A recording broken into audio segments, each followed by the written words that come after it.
The little black girl knocked by the forest shed telling the biker someone forced her mom into a hidden room. Hello everyone. Before we begin today's story, I have a small favor to ask. Please hit subscribe and turn on the notification bell so you never miss our channel's new videos. It's quick, free, and the best way to support us in bringing you more dramatic stories. Your support means the world to us. Where are you watching from? Drop your city or country in the comments below. Thank you very much. Now, let's dive into today's story. It's one filled with heart-wrenching suspense, and it all begins with a desperate, unexpected plea for help. The sun had barely set, casting an eerie glow over the small town, when a figure darted out from the shadows, running towards the group of bikers parked by the side of the road. She was no more than 10 years old, her small frame shaking with fear. Her face, streaked with tears and dirt, was filled with desperation. She stumbled towards them, her bare feet slapping against the cold concrete, her voice trembling as she cried, "Please, you have to help me. They've taken my mom." The bikers, momentarily confused, stopped what they were doing. Jack Morrison, the leader of the group, was the first to approach the girl. His heart sank as he saw the raw fear in her eyes. "What happened?" he asked softly, kneeling down to her level. The little girl gasped for air, struggling to speak through her sobs. They took her," she whispered. "They forced her into the shed, and I don't know what to do." The words hit Jack like a punch to the gut. His eyes narrowed, his protective instincts kicking in. He glanced at his crew, and without a second thought, the decision was made. They would help this girl, no questions asked. But what troubled Jack more than anything was the wild look in her eyes. This wasn't a simple runaway case. This was something much darker. He motioned to his team, signaling them to gather their gear. "We're going to find out who did this and make sure she's safe," Jack said firmly. The bikers began preparing their bikes, their engines rumbling to life one by one. As they revved their engines, the girl took a step back, watching them with a mix of fear and hope. "Please hurry," she pleaded. Jack nodded, his jaw set. "We will." With the little girl now safely with them, they set off down the dark road, the headlights cutting through the thickening darkness. The cold night air rushed past as they followed her down a narrow path, lined with trees that seemed to stretch endlessly into the distance. Every twist and turn felt like they were heading deeper into something sinister. As they drew closer to the destination, the sound of the bikes roaring through the night echoed in the quiet, creating a sense of urgency. The little girl kept glancing back at them, her hands clutching the back of Jack's bike for dear life. "This way," she whispered, pointing to a small, dilapidated shed hidden behind a cluster of trees. The bikers pulled up to the shed, their bikes skidding to a halt. The air was thick with tension, each member of the group knowing that whatever they were about to face would not be easy. Jack's eyes scanned the area, noticing the worn-down shed and the surrounding darkness that seemed to swallow everything around them. They had found the place, but the real question was, who had done this? What kind of person would do this to a mother and her child? And what were they going to do next? As they stood there in the cold night, ready for whatever was coming, Jack turned to his crew and gave a grim nod. They were going in. The girl's nightmare was about to end, and they would make sure of it. I have to admit, I was ready for trouble when we pulled up to that shed. The silence was almost too heavy, and the hairs on the back of my neck stood up as the dark woods seemed to close in around us. But there was no turning back now. The little girl, still holding onto my bike, was shaking, her grip tightening with each passing second. I could feel the weight of her fear, and it made my own heart race. We couldn't let her down, not now. I glanced at my crew, my brothers, and they were already in position, scanning the area like wolves looking for a fight. We had to be smart. We had to do this right. No heroics, no violence unless it was absolutely necessary. I gave them the nod, and we moved. The shed looked like something out of a nightmare. The paint was peeling, the wood warped with age, and the air was thick with the smell of rotting wood and damp earth. There were no lights, no signs of life, just the eerie stillness of a place left to decay. The little girl pointed to the door, her voice barely above a whisper. "They're in there," she said. I heard them talking. I didn't wait for any more details. I knew what I had to do. We approached the shed cautiously, the crunch of gravel under our boots breaking the silence. As we got closer, I noticed something strange, a fresh tire mark in the dirt near the entrance. Someone had been here recently. We had to move fast. I waved my crew forward. Diesel, always the first to jump into action, stepped up to the door. He tested the handle, and the door creaked open slowly. Inside, it was darker than I expected, the only light coming from a small crack in the walls. I could hear muffled voices, two of them. One was deep, gruff, and the other high-pitched, almost desperate. My instincts told me we were dealing with something much bigger than we had imagined. I stepped inside first, my boots heavy on the wooden floor, followed by my crew. The shed was filled with old furniture, stacked boxes, and tools, but the sounds of the voices grew louder as we moved deeper. Then I saw her. A woman, sitting slumped against the wall, her face pale and bruised, her eyes glazed over. She was barely conscious, barely holding on. My stomach twisted as I realized she was the girl's mother. She had to be. I motioned to Bear, who immediately knelt beside her, checking for a pulse. "She's alive, but barely," he said, his voice low. "We had to get her out of here. Fast." But just as we started to move toward her, the door slammed shut behind us, and we heard the sound of footsteps. Heavy footsteps. Someone was coming. I turned to my crew, my heart pounding in my chest. "Get ready. We've got company." The footsteps grew louder, and before I could react, the door burst open, and two men stormed in. One of them was tall, wearing a leather jacket with a snake emblem on the back. The other was shorter, his face covered by a baseball cap. They froze when they saw us. We froze too. Neither side moved for a second, but I could see it in their eyes. They weren't backing down. I didn't waste time. I stepped forward, my voice steady but cold. "You're not taking her anywhere." The man with the snake emblem sneered. "And who the hell are you?" I didn't flinch. "We're the ones who are going to make sure you don't hurt anyone else." A tense silence filled the room, but then the shorter man lunged toward us, pulling a knife from his belt. That was all it took. The fight was on. Diesel and Clutch were the first to react, grabbing the man with the knife and taking him down in a flash. But the one with the snake emblem wasn't done yet. He pulled out a gun, aiming it at me, his hand shaking with anger. "Get out of my way, biker," he snarled. I didn't even blink. I had a crew, and we weren't leaving without that girl and her mother. The standoff felt like it lasted an eternity, but in reality, it was only a few seconds before I saw my opening. The snake emblem guy was distracted, and I moved in fast. I grabbed his wrist, twisting it until the gun dropped to the floor with a metallic clatter. The fight was over before it even started. I could see the fear in the guy's eyes now, but it was too late for him. My crew had already secured the other man. I stepped back, looking at the two of them, my voice calm but filled with authority. "You're done." We moved quickly to get the woman to safety, but I could see the relief in the little girl's eyes as she rushed to her mother. We weren't out of the woods yet, but we had made it this far. The battle was won, but the war wasn't over.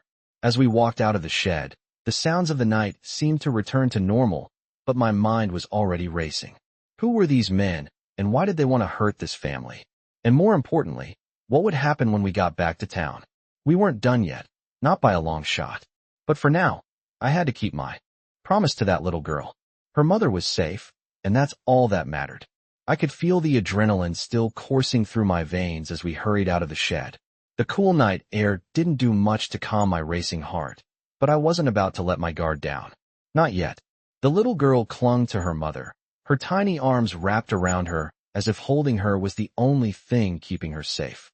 Her mother, still weak but now more alert, clutched her daughter tightly, her eyes filled with gratitude and disbelief. "Thank you," she whispered, her voice shaking. "You don't know what you've done for us." "It's not over yet," I replied, my eyes scanning the area. We had to get out of there, but I wasn't about to let those men get off easy. The fight might have been won, but the battle wasn't over. We needed answers. "We're getting you out of here," I said, motioning for my crew to get ready. Diesel and Clutch were already checking the perimeter, making sure no one else was lurking in the shadows. The girl's mother, whose name we had learned was Aisha, was still shaken but strong enough to walk on her own. Her daughter, Maya, kept looking up at me, her eyes wide with a mixture of fear and awe. I could see the trust in her eyes, and it made me more determined to keep them safe. We had to get them back to town. The ride out of the woods felt longer than it should have. The roads were narrow, and the wind cut through my leather jacket like a knife. The engines roared behind me, a constant reminder of the men who had my back, But my thoughts kept drifting back to Aisha and Maya. What had they been through? Who were those men, and why did they target this family? I glanced in my rearview mirror at the two of them. Aisha was trying to comfort Maya, brushing her daughter's hair out of her face. The girl was clearly exhausted, but she still managed a small smile every time she looked at her mom. It was a smile that told me, no matter what had happened, they had each other. And that was enough to keep them going. But it wasn't enough for me. I couldn't shake the feeling that we had only uncovered the tip of the iceberg. When we got to the edge of the woods, the rest of the crew was waiting, their bikes lined up in perfect formation. The sight of them, ready to ride with us, made me feel like we were in this together. No one was getting left behind. What now? Diesel asked, his voice low, but determined. We get to town, I said. But we're not stopping there. We're going to find out everything about those men and why they came after Aisha and Maya. I looked at Aisha, whose eyes met mine with a mixture of fear and relief. You're not alone anymore, I said, my voice firm. We'll make sure you and your daughter are safe. But first, we need to get to the bottom of this. Aisha nodded, wiping her tears with the back of her hand. I don't know who they are or why they came after us, she said, her voice barely above a whisper. But I'll tell you everything I know. Please help us. We rode the rest of the way in silence, the weight of the situation pressing down on all of us. It wasn't just about getting them to safety anymore. Now it was about uncovering the truth. When we finally reached the outskirts of town, we made our way to a small diner, the kind of place where the locals went to grab a cup of coffee and talk about their day. It was quiet, except for the soft hum of the old jukebox in the corner. Aisha and Maya sat down at a booth, and I could see the relief in their eyes as they started to relax. The waitress, an older woman with a kind smile, brought us coffee and breakfast, but it wasn't food that was on my mind. It was the phone call I had to make. I pulled out my phone and dialed the number that I hoped would get us some answers. Bonds, the voice on the other end said, low and gruff. I need help, I said, my voice tight with frustration. We've got a situation. A family's been targeted by a gang, and I need information. There was a pause on the other end of the line, and I could hear the sound of papers shuffling. What kind of gang? Bonds asked. The kind that doesn't stop until they get what they want, I replied. I need to know who they are and what they're after. Bonds didn't hesitate. I'll dig into it, he said. But be careful. If they're who I think they are, you're not dealing with a small-time operation. These guys don't play by the rules. We never do, I said. I hung up the phone and turned back to Aisha and Maya. They were safe for now, but the storm was far from over. And I wasn't going to rest until I knew exactly who was behind this and why. We had a job to do, and it was just getting started. I sat at the diner, staring at my coffee cup, trying to process everything that had happened. Aisha and Maya were sitting across from me, their faces still pale, but finally starting to show signs of relief. For the first time in days, they weren't looking over their shoulders. They were starting to believe they were safe. But I couldn't shake the feeling that the worst was yet to come. The phone call with Bonds still echoed in my head. He'd promised to dig into the gang that had been behind the attack, but I knew that information would take time, and time was something we didn't have. Aisha was still clutching her daughter's hand, her eyes distant. I could see the exhaustion in her face, the weight of everything she had endured. Maya, on the other hand, seemed to be taking it all in stride, her small shoulders stiff but determined. Thank you, Aisha whispered again, her voice cracking slightly. You don't know what this means to us. I gave her a small nod, but the words stuck in my throat. We hadn't done anything yet. Not really. I was about to stand up when the door to the diner swung open with a loud jingle, and a familiar face walked in. Derek Bonds, my friend and the best damn lawyer I knew, stepped into the diner, his usual air of quiet confidence barely masking the weight of the situation. Jack, he said with a nod, making his way over to our table. Thought I'd find you here. He slid into the booth beside me, glancing at Aisha and Maya. I'll make this quick, he continued, his voice low. I dug into the records you asked for. The gang is called the Serpents, and they've been in this area for years. They specialize in extortion, human trafficking, and racketeering. And the guy you're dealing with? His name is Marcus Viper Santana. He's the president of the gang, and he's not someone you want to cross. I could feel the tension in the air as Bonds continued. I've got a contact in the local police force who told me Viper's been under investigation for a while, but the authorities can't touch him. He's too well connected, And he's got people everywhere. Police, politicians, even some judges. It's going to be a fight to take him down. I rubbed my hand across my face, feeling the weight of the information. This wasn't just some street gang we were dealing with. This was something much bigger, and it was going to take everything we had to take them down. Do we know why they're after Aisha and Maya? I asked. Bonds paused, his eyes scanning the room before he spoke again. Viper doesn't forgive betrayal. Aisha's husband, Rick, used to ride with the Serpents. He left the gang 5 years ago, got clean, and started a family. But Viper never forgets. He found out Rick testified against him in a federal case 3 months ago. He's been lying low, but now that Aisha and Maya are in the picture, it's personal. I could feel the anger rising in me, but I kept it in check. This was bigger than I thought. It wasn't just about protecting a family anymore. It was about taking down a dangerous, powerful organization. What do we do now? I asked, my voice firm. Bonds leaned back in his seat, his fingers tapping the table. We need to get Rick involved. If he has any information on Viper's operation, it could be the leverage we need to bring him down. But that's going to be tricky. Rick's not exactly on the best terms with the law, and we don't know if he's still in hiding. Then we find him, I said, my jaw tightening. We find him, and we make sure he knows we're not backing down. We're going after Viper, and we're not stopping until he's in handcuffs. Bonds gave a nod of approval. I'll make some calls, see if I can track Rick down. In the meantime, I suggest you keep your heads down. The Serpents are dangerous, and they'll come after you the second they find out you're involved. Aisha looked at us, her eyes wide with fear. What if they come after us again? What if they won't? I cut her off, my voice steady. We've got your back, and we're not letting anyone hurt you again. I could see the hesitation in her eyes, but she nodded slowly, trusting me. Maya was already starting to look more at ease, her small fingers brushing through her mom's hair. She was strong, maybe even stronger than I gave her credit for. Thank you, Aisha whispered, her voice filled with emotion. You're the only ones who have ever been there for us. I gave her a reassuring smile, though inside, I knew this was just the beginning. We had a long road ahead of us. As we finished our breakfast, the sense of urgency was growing. We needed to move fast. Viper was out there, and we couldn't afford to wait. I glanced over at Bonds. Keep me posted, I said, and don't pull any punches. We need all the help we can get. He nodded. I'll be in touch. Be careful out there. As he left the diner, I turned back to Aisha and Maya. All right, here's the plan, I said, my voice low. We're going to find Rick, get the information we need, and we're going to take down the Serpents. But we need to stick together, all of us. You're not alone in this, I promise you. I had barely finished my coffee when Bonds left the diner. The clock was ticking, and the weight of everything pressing down on me wasn't going anywhere. We needed to find Rick. If he had any information on Viper or the Serpents, it could be the key to bringing this all to an end. But something told me this wouldn't be easy. Rick had gone off the grid for a reason. After the phone call with Bonds, I could sense the tension in the air, but it wasn't just about tracking Rick down anymore.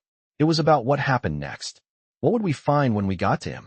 I looked across the table at Aisha, who was clutching Maya's hand tightly. They had been through hell, and now they were trying to piece their lives back together, all while Viper and his gang were still lurking in the shadows. It was hard to look at them and not feel the weight of the responsibility on my shoulders. They weren't just victims in this story anymore. They were part of the fight, whether they liked it or not. I stood up, making sure everything was set for the next move. The plan was simple. We had to locate Rick and get as much information as we could before the Serpents came after us. Aisha and Maya were staying put. They weren't part of this ride. I wouldn't risk them getting caught in the crossfire again. You sure about this? Diesel asked, coming over from the counter. He was always the one to ask the hard questions. It's not going to be easy, Jack. We don't know where Rick's been or what he's up to. We don't have a choice, I said, my voice firm. We have to find him. Diesel nodded, his face set in a grim line. All right, let's do it. We'll stick together. The rest of the crew was already preparing, checking their bikes and making sure their gear was ready. We were on the move, and there was no time to waste. We left the diner without a word, the hum of the engines echoing through the streets as we rode. I kept my mind focused, thinking through the plan. Rick was out there somewhere, and we had to find him before the Serpents did. My thoughts kept drifting back to Maya and Aisha. Maya's face kept flashing in my mind, her eyes wide with fear when she first ran to us in the woods. I promised her we'd keep her safe, and I meant it. But I couldn't shake the feeling that we were walking into a trap. The more I thought about it, the more the pieces didn't add up. Why was Viper so interested in them? Why come after Aisha and Maya when Rick had been out of the game for years? Something didn't sit right. We rode for hours, the sun setting behind us as we crossed into the outskirts of town. The streets grew quieter, the houses more spaced out, and the further we went, the more I could feel the pressure building. We were getting closer to Rick, but we still didn't know where he was or what we were walking into.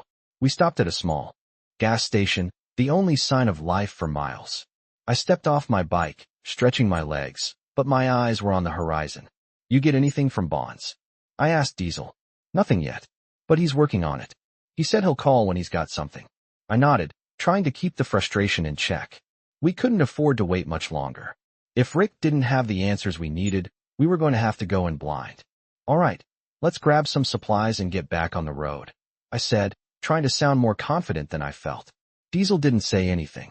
He just gave me a look that said everything. We weren't stopping until we found Rick. We weren't going to stop until we put an end to this. As we got back on the road, the quiet was almost unbearable. My mind raced, turning over every detail of the past few days. Why was Rick so determined to stay out of sight? Had he been in contact with the Serpents all this time, or was he just trying to protect his family? And most importantly, why hadn't he reached out to Aisha? The longer we rode, the more I realized that we were up against something much bigger than I had imagined. This wasn't just about the Serpents or Rick's past. This was about a network of people who didn't care about right or wrong.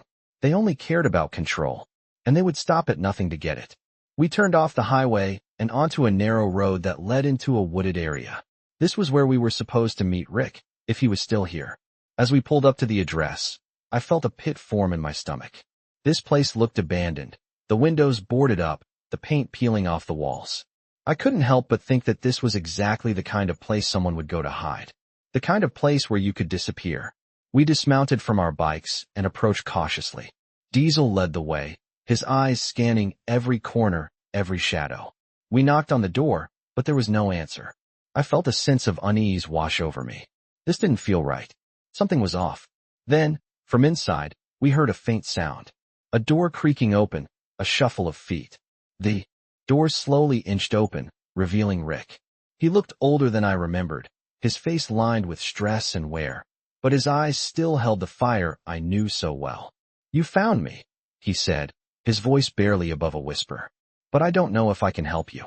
I stood there in the dim light, staring at Rick as he opened the door, his tired eyes meeting mine. He looked like a man who had been running from his past for too long. His hair was a little longer than I remembered, his face more worn, but those eyes still had the fire of someone who wasn't willing to give up. But I could see the hesitation in them too, the doubt. "You found me," he said, his voice rough, almost like he hadn't spoken in days. "But I don't know if I can help you." I felt a knot form in my stomach. I had come too far to let this fall apart now. "Rick, we need your help," I said, my voice steady but insistent. "Aisha and Maya, those people, they've been after them. We're all in this now. You're not alone, not anymore." Rick's gaze flickered down, his hand gripping the doorframe as if it was the only thing holding him together. "I know, but you don't understand. This isn't just about them. This goes deeper than I ever thought." My patience was running thin. "Then help me understand," I said. "We don't have time for cryptic answers. Who are they? Why are they after your family? Tell me everything, Rick." He took a deep breath, stepping aside to let us in. The place looked like a war zone. Papers scattered on the floor, empty bottles on the counter, and a heavy air of tension hanging over everything. He motioned for us to sit down, but I stayed on my feet, my eyes scanning the room for anything out of place. "I thought I could escape it all," Rick started, his voice low and bitter. "I left the Serpents 5 years ago. I got clean. I built a life, a family.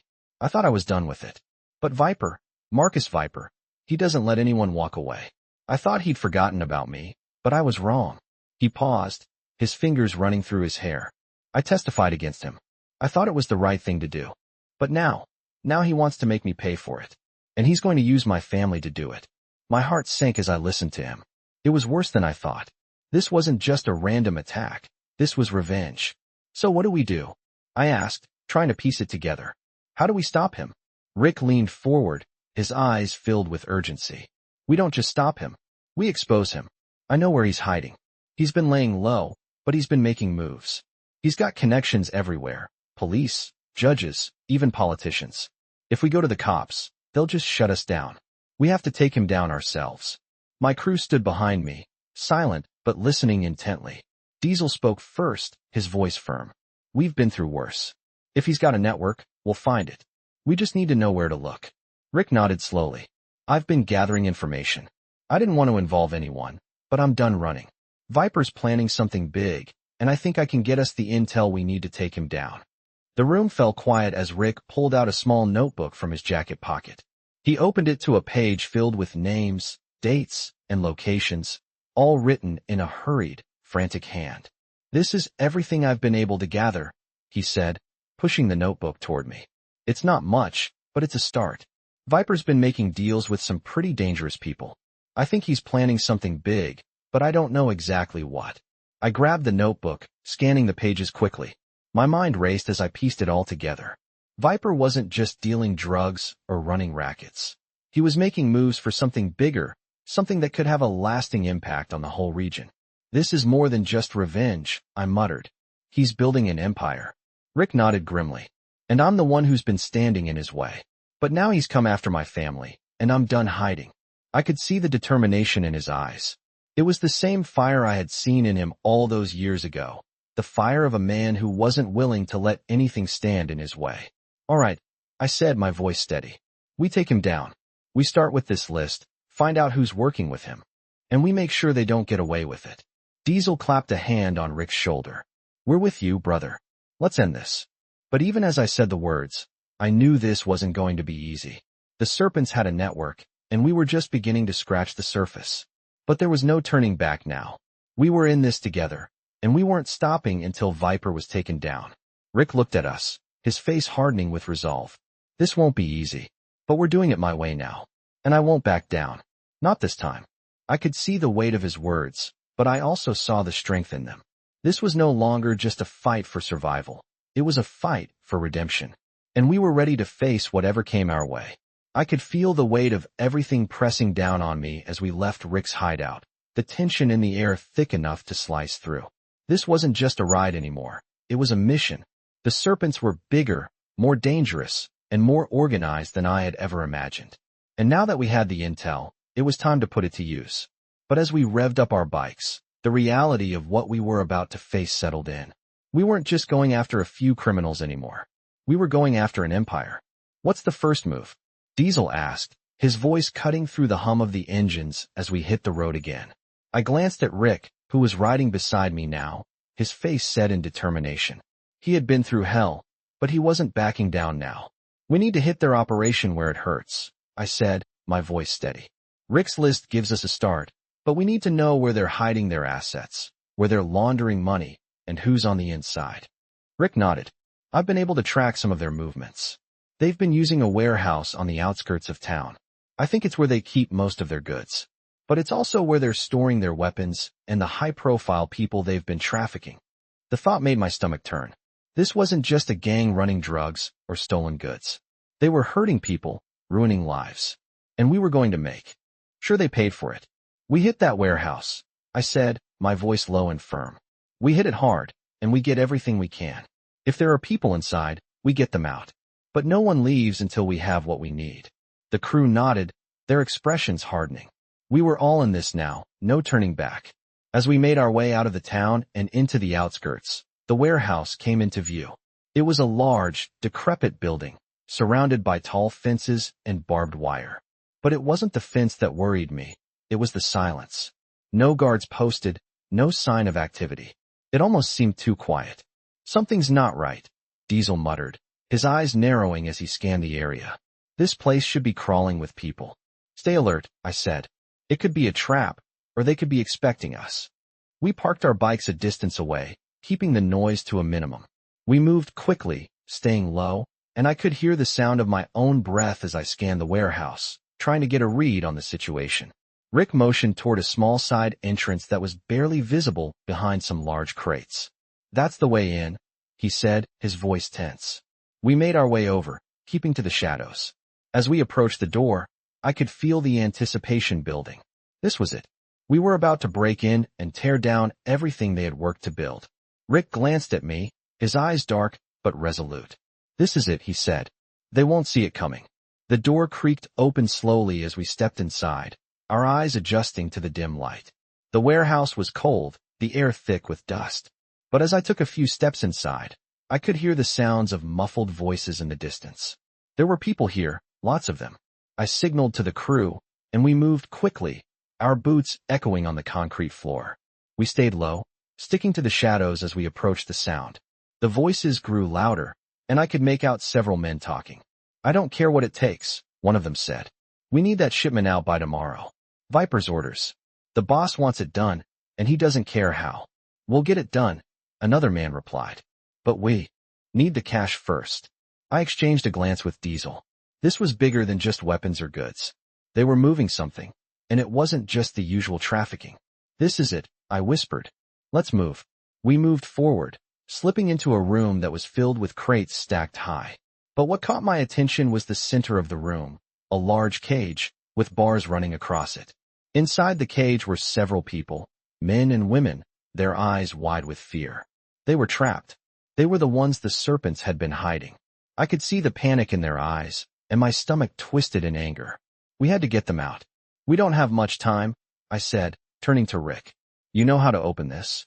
Rick nodded grimly, stepping toward the cage. "I know where the key is," he said, "but it's heavily guarded. We need to be quick." Just as he reached for the key, a sound rang out from behind us. Footsteps. Someone was coming. I motioned to the crew. "Get ready. We have company."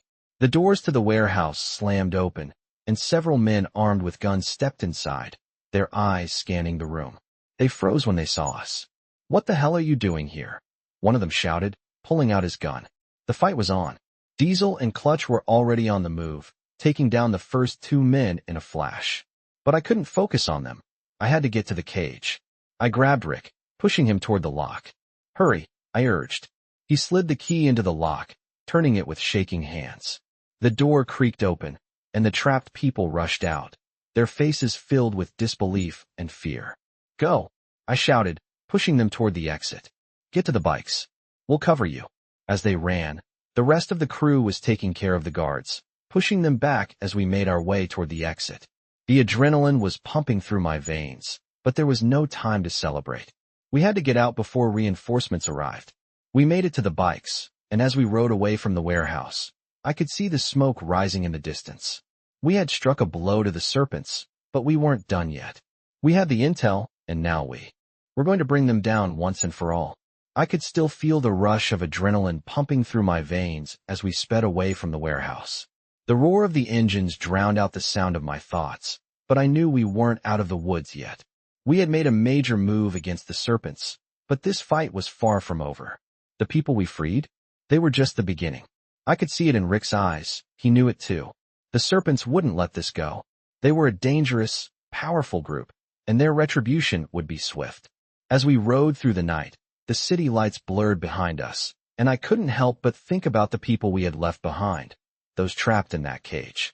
The look in their eyes was haunting, and it drove me forward. I had to make sure they were safe, but more than that, I had to make sure the Serpents paid for what they'd done. I glanced at Rick, who was riding beside me, his face grim as he stared ahead. "You sure this is the right move?" I asked. Rick didn't look at me. His gaze was fixed on the road. "It's the only move," he said, his voice low. "We've already lost too much. I can't let them hurt anyone else." His words hit me harder than I expected. Rick had lost everything once. Now, he wasn't going to let history repeat itself. "We've got your back," I said, my voice firm. "We all do." Diesel pulled up next to me, his face serious. "What now, Jack? What's the plan?" I could feel the weight of everyone's eyes on me. We had done a lot, but we had only scratched the surface of the Serpents operation. We had taken down a warehouse, freed a few people, and gotten some intel, but we needed more. I took a deep breath, trying to think clearly in the midst of all the chaos. We find their leadership. We get to Viper. If we can take him down, the rest of the gang will fall apart. Diesel nodded, but I could see the uncertainty in his eyes. "And how do we get to Viper? He's not exactly someone we can just walk up to." We don't walk up to him, I said. We go after his network. We hit them where it hurts. We find his cash, his weapons, his people, and we make them pay. The night air was cold, and the road stretched endlessly ahead of us. I could hear the low hum of the engines as we rode, but my mind was focused on what we had to do next. The Serpents weren't just a street gang. They were a well-oiled machine, and we were about to disrupt it. We rode through the night, stopping only for brief breaks to plan our next move. By morning, we had a target, an old, run-down warehouse on the edge of town that Rick said Viper used to store his money. We didn't have much time, and I knew this wasn't going to be a clean job. But it was the only lead we had, and we couldn't afford to waste it. We arrived at the warehouse just as the sun was rising, the cold morning air biting at our skin. The building was massive, with high walls and only a single, rusted door. We parked our bikes behind a row of trees and moved in quietly. There was no sign of life around the place, but that didn't mean anything. The Serpents were good at hiding their tracks. I motioned for the crew to stay low and keep quiet. We approached the warehouse slowly, my heart pounding in my chest as the sound of our footsteps echoed in the empty air. The door was locked, but it was no match for Diesel. He broke it open in seconds, and we slipped inside. The warehouse was dark and damp, the smell of mildew hanging in the air. As we moved deeper inside, I could hear the faint sound of voices in the distance. My instincts kicked in, and I motioned for the crew to spread out. We had to find the money, and fast. We moved through the maze of crates and boxes, trying to keep quiet. I could feel the tension in the air, each of us waiting for the other's shoe to drop. Then we found it. In the back corner of the warehouse, hidden behind a stack of boxes, was a large metal vault. It was locked, but this was Diesel's specialty. He worked quickly, and within seconds, the vault door creaked open. Inside, stacked high, was a pile of cash, more money than I had ever seen. In one place. But there was no time to celebrate. We needed to get this money out before Viper's people showed up. I motioned for the crew to start moving the cash, but just as we began loading it onto our bikes, we heard the sound of footsteps. Several men were approaching. I turned to Rick, my heart pounding. "We've got company," I said, my voice low. "Get ready." The men were closing in fast, their footsteps growing louder. I knew we didn't have much time. We had to make a decision, and we had to make it fast. "Take the money and get out," I said. "I'll hold them off." Diesel, Clutch, and the rest of the crew didn't hesitate. They started hauling the cash out of the warehouse as quickly as possible. I stood by the door, my gun in hand, ready for whatever came next. I could feel my heart pounding in my chest as the footsteps grew louder. This was it, the fight we had been waiting for. And we weren't backing down. I could hear the footsteps getting closer, each one echoing off the concrete floor of the warehouse. My heart raced as I tightened my grip on my weapon. We didn't have much time. The crew was almost done loading the cash onto the bikes, but the sound of boots approaching grew louder with every second. I turned to Rick, who was helping move the last of the money. "We need to move, now," I said, my voice low but urgent. He nodded, his face grim. "We can't afford to get caught here. Let's go." The door creaked open just as I heard the men outside start to shout. It was too late. They knew we were here. The first man burst through the door, his gun raised, but I was faster. I fired once, taking him down with a single shot. The others hesitated, giving us just enough time to get out of the warehouse. "Go, go, go," I shouted, sprinting toward the exit. Diesel and Clutch were already on their bikes, revving the engines, ready to leave. The rest of the crew was moving fast, but we weren't in the clear yet. I could hear the men outside, shouting at each other as they scrambled to regroup. They wouldn't let us get away that easily. "Move it," I yelled again, pushing forward. We had to get the cash to safety before reinforcements showed up. As we rushed out of the warehouse, I heard the sound of more engines. More bikes. They were closing in fast. "They're coming," Diesel said, his voice grim. "We can't outrun them on these roads." "We don't need to outrun them," I said, turning to face him. "We need to make sure we don't give them a chance to catch up." I gave the signal, and we split up, each of us taking a different route. The idea was simple: divide and conquer. If we could separate and confuse them, we might be able to lose them. I could hear the sound of bikes behind me, getting closer, but I wasn't worried. I knew the roads around here like the back of my hand. I swerved around a corner, pushing the bike to its limits, my heart pounding as the adrenaline surged through me. I glanced in my rearview mirror, and my stomach dropped. The serpents weren't far behind. They were getting closer. It wouldn't be long before they caught up. I had to think fast. I pulled off the road and into a small alleyway, cutting through a series of back streets. It was risky, but I had no other choice. The alley was narrow, the walls closing in on both sides, but it was the only way to lose them. I pushed the throttle, tearing down the alley, my bike roaring to life as I navigated the twists and turns. I could hear the sound of engines behind me, but I wasn't going to give up. Not now. I pushed harder, dodging obstacles, my focus narrowed on the road ahead. As I made my way through the alley, I noticed a small garage up ahead. It was the perfect spot to hide. I pulled in quickly, cutting the engine and slipping off my bike. I ducked into the shadows, my breath coming in quick gasps. The sound of bikes passed by, the serpents racing by without a clue that I was right there, hiding just out of sight. I waited, barely breathing, until the sound of engines faded into the distance. I let out a slow breath, my heart still racing. We had lost them. For now. I knew it wasn't over. The serpents would be back. But we had a chance. I had to make sure we used it. I turned back to the bike, checking the bags of cash strapped securely to the back. It was all there. We had done it. We had hit them where it hurt, and now it was time to move forward. I started the engine and rode out of the alley, keeping my speed slow and steady. We had to stick together, stay one step ahead of the serpents, and make sure we had the upper hand.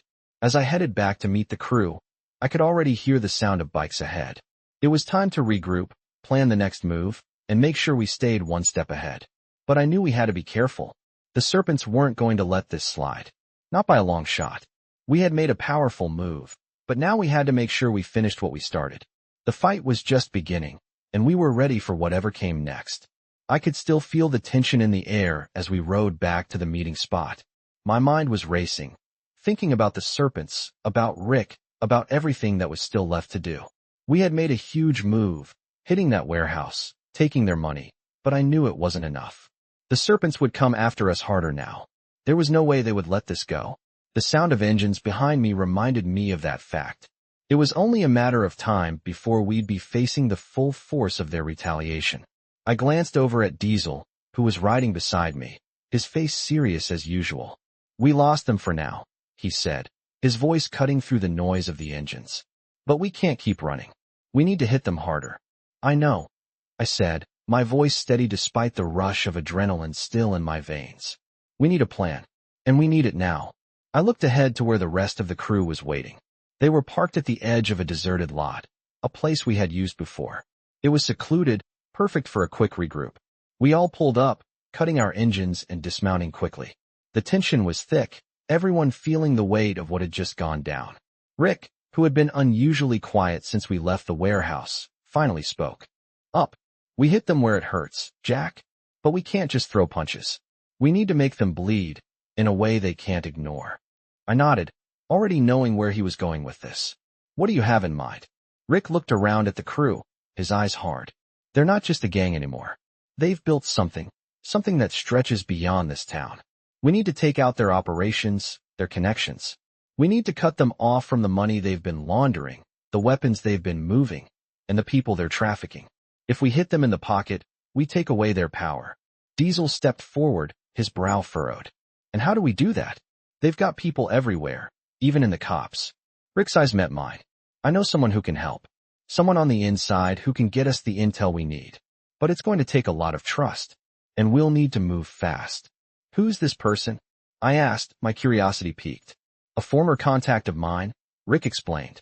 "Someone who worked for the Serpents, but turned against them after things got too real. She's been laying low, but she knows how to get us into their financials, their resources. I've got a way to reach her, but it won't be easy." I thought for a moment. This was risky, but it was our best shot. "All right," I said. "Get us the intel.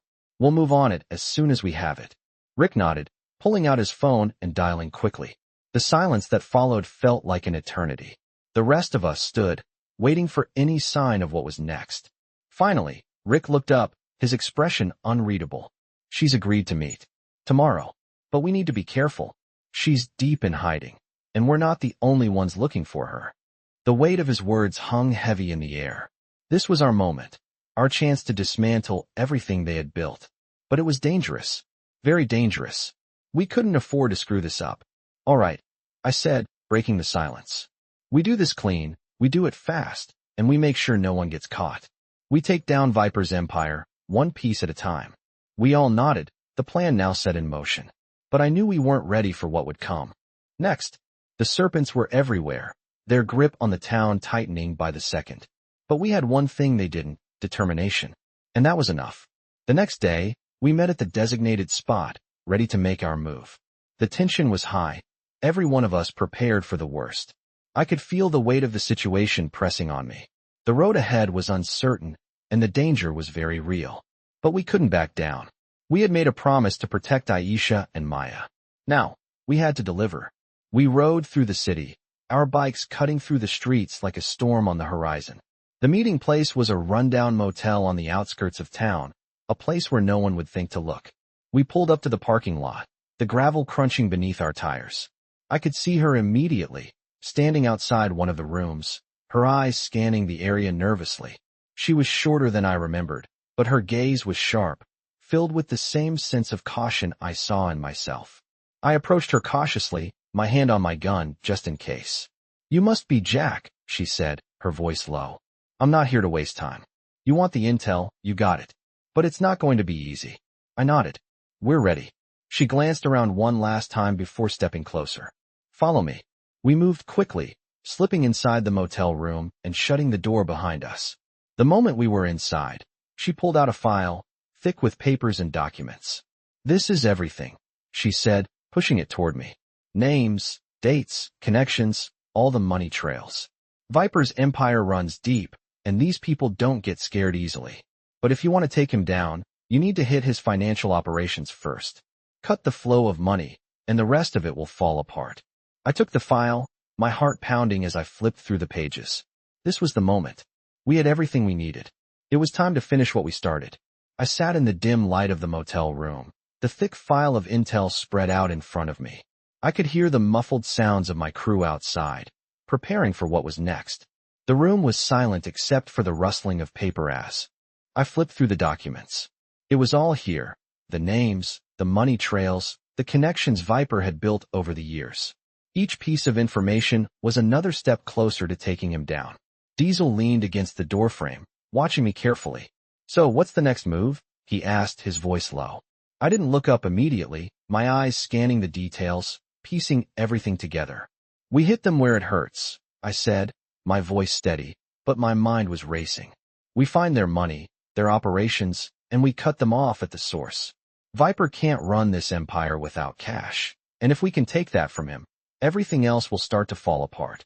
Diesel nodded, his gaze unwavering. "I've got your back." "We all do."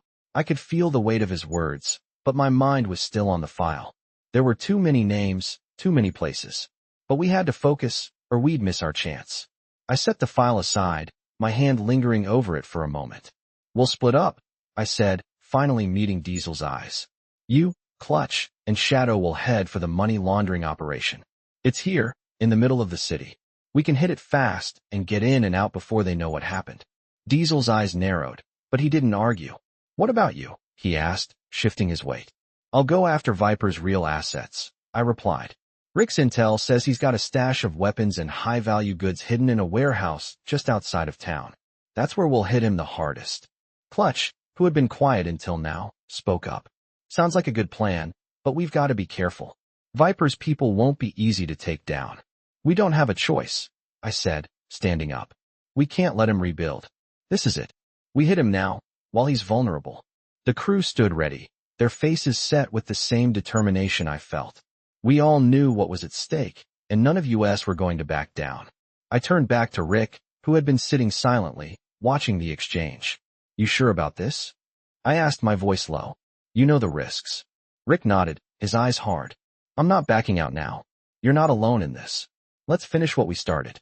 I could see the fire in his eyes. He wasn't just a man running from his past anymore. He was fighting for his future and for his family. "All right," I said, turning to the crew. "Let's move out. We'll meet up later, but we need to hit these targets fast. Viper won't know what hit him." We split up, each of us heading to our respective locations. Diesel, Clutch and Shadow took off toward the money laundering operation while Rick and I headed for the warehouse. The ride through the city was tense, the weight of the plan heavy on my mind. But I knew we were ready. As we approached the warehouse, I could feel the adrenaline starting to surge through me. We had no time to waste. This was our moment, and we had to make sure we didn't screw it up. I pulled up to the back of the building, signaling for Rick to park on the opposite side. We couldn't risk anyone spotting us. "You ready?" I asked Rick, my hand resting on the gun at my side. He didn't say anything, just nodded, his face grim. We moved quickly, our steps quiet as we approached the rear door of the warehouse. It was locked, but not for long. Rick pulled out a set of tools and went to work, his hands moving fast and steady. "You know," he said, his voice low, "I never thought I'd be back here. Not like this." "Things change," I replied, my eyes scanning the area. "But we're not here to dwell on the past. We're here to make sure Viper doesn't get another chance." The door clicked open, and we slipped inside, the sound of our boots muffled by the thick, dusty air. The warehouse was dark, the only light coming from a few scattered windows high up near the ceiling. We moved cautiously, sticking to the shadows. Rick led the way, his eyes darting around as if he expected someone to jump out at us. "It's in the back," he said quietly. "We'll hit it fast, grab what we need, and get out." I nodded, my hand tightening around my gun. We reached the back of the warehouse, where a large metal door stood, heavily guarded by a few men. "Looks like they're expecting us," I muttered. "But they don't know we're here." Rick looked at me, his eyes steely. "You ready? Let's finish this," I said, moving forward. The plan was simple. Take down the guards, grab the weapons, and get out before reinforcements arrived. It wasn't going to be easy, but we didn't have a choice. We were going to take everything Viper had built, and then we were going to burn it to the ground. I could feel the tension building in the air as we prepared to face what was inside the warehouse. The guards at the back door hadn't noticed us yet, but we were running out of time. Rick's plan was simple. Get in, grab the weapons and supplies, and get out before more Serpent reinforcements arrived. I looked at Rick, his face determined, his eyes scanning the area. We couldn't afford any mistakes now. The sound of muffled voices from the guards grew louder as they walked toward the back of the warehouse, and I signaled to Rick. We had to act fast. He nodded, and we silently approached the group. I could hear the soft shuffle of boots on concrete, the low hum of the warehouse's ventilation system in the background. As we neared the guards, I gestured for Rick to take the left side, while I would take the right. The plan was to take them out quietly, using the element of surprise. We moved quickly, our steps silent, and in a flash, I grabbed the first guard from behind, covering his mouth to muffle his scream. I twisted his arm behind his back and pulled him into the shadows before he could react. Rick did the same with the second guard. Within moments, we had them both subdued and lying unconscious on the cold concrete floor. The warehouse was eerily quiet now. I looked at Rick, and we nodded at each other. This was it. We had to get to the stash of weapons and supplies before anyone else showed up. We continued deeper into the warehouse, moving cautiously through the aisles of crates and boxes. The place smelled of dust and old metal, the air thick with the musty scent of rusted machinery and oil. The dim light from the windows above barely lit the vast space. As we neared the back of the warehouse, I could see the faint outline of a large steel door. This was it, the stash. Rick stepped forward, his hand reaching for the lock. "It's behind this door," he whispered, his voice tense. "We get the weapons, we hit Viper where it hurts." I nodded, keeping my eyes on the surroundings. This was the heart of their operation. If we could take this down, we would deal a blow they wouldn't recover from. Rick pulled out a set of lockpicks and went to work. The seconds felt like minutes as he fiddled with the lock. Finally, with a quiet click, the door swung open. What we saw inside was exactly what we were looking for, crates upon crates of weapons, ammunition, and boxes filled with cash. I could see the realization in Rick's eyes. This was their supply chain. This was what fueled the Serpents empire. I felt a surge of satisfaction, knowing we had found what we needed. "Let's move," I said, already walking toward the crates. "We can't waste time." Rick was right behind me, and together we began unloading the weapons, packing them into bags to take with us. I glanced over at Rick as we worked. His face was focused, but there was something different about him now. He wasn't just helping us take down the Serpents, he was taking down his past. The ghosts that had haunted him for so long were finally being exorcised. We had a few more crates to clear when I heard the faint sound of footsteps. I stopped dead in my tracks, my heart skipping a beat. They were coming. More serpents. Rick and I exchanged a quick glance. We need to move, now, I said, my voice urgent. We grabbed the last of the weapons and supplies, but as we turned to leave, the sound of more boots on concrete grew louder. I could hear the voices of more guards approaching. We were running out of time.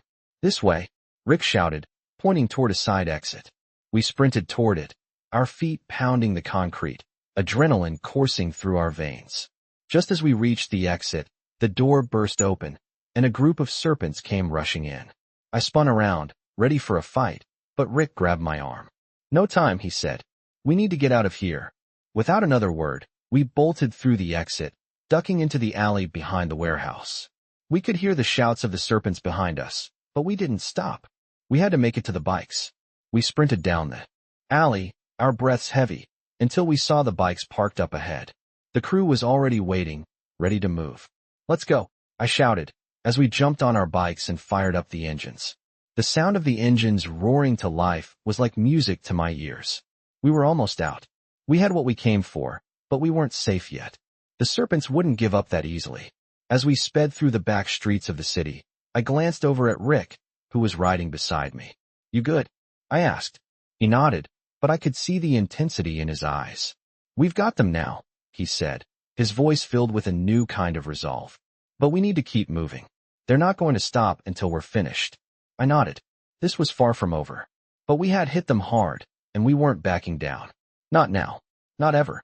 I could feel the weight of everything we had been through, every choice, every risk, all leading to this final moment. We had hit the serpents where it hurt, their money, their weapons, their operation. And yet, I knew it wasn't over. Viper was still out there, and as long as he was breathing, he would never stop coming after us. But today, I had a feeling we had taken a decisive step. The road was long, but this was the turning point. The crew had gathered at our meeting spot, the small abandoned warehouse just outside the city. It was quiet now, no sounds of pursuit. We had made it out for now.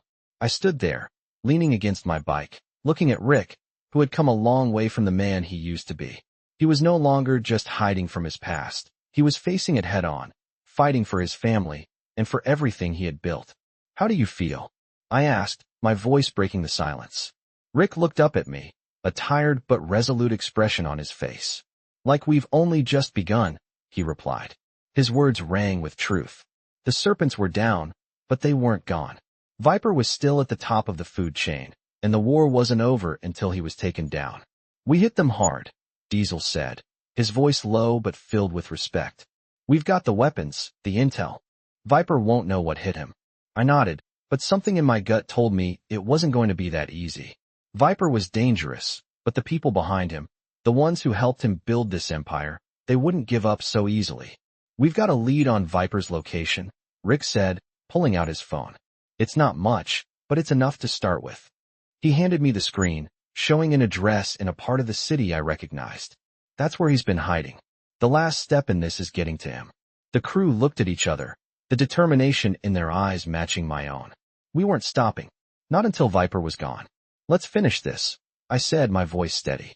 We mounted our bikes and headed toward the city, the streets now a blur of asphalt and the fading light of the setting sun. The location was in a seedy part of town, far from the beaten path. I knew the area well. It was the kind of place where people vanished, where the shadows were thick enough to swallow you whole. But we weren't afraid. We had come this far. As we arrived at the location, we saw the familiar signs of danger. Guards posted at every entry point, heavy security, and the unmistakable presence of Viper's men. They were expecting us, but they weren't ready for what we had in store. We go in fast, I said, my voice low but firm. We hit them hard and fast. We take Viper alive. He's the key. The crew nodded, and we began moving in. The guards didn't even see us coming. In a matter of minutes, we had taken control of the entrances and secured the area. Viper's men were no match for us.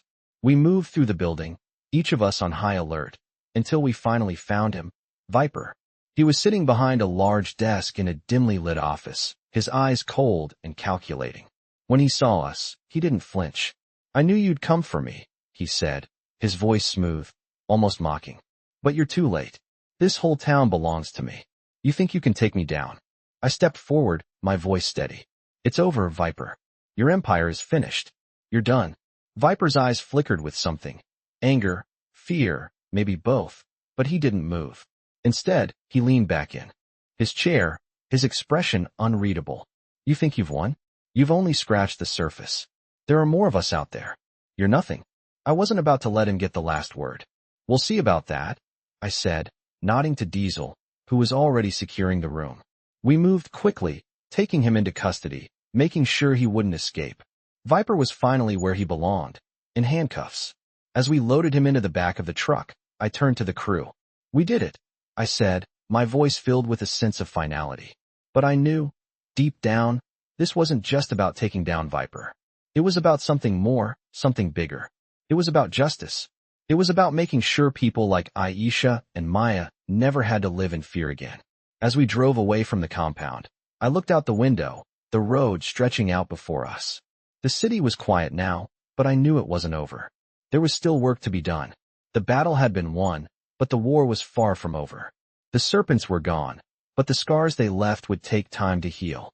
And we would be there every step of the way, making sure no one else suffered like those we had saved. The fight for the town was ours, and we weren't backing down.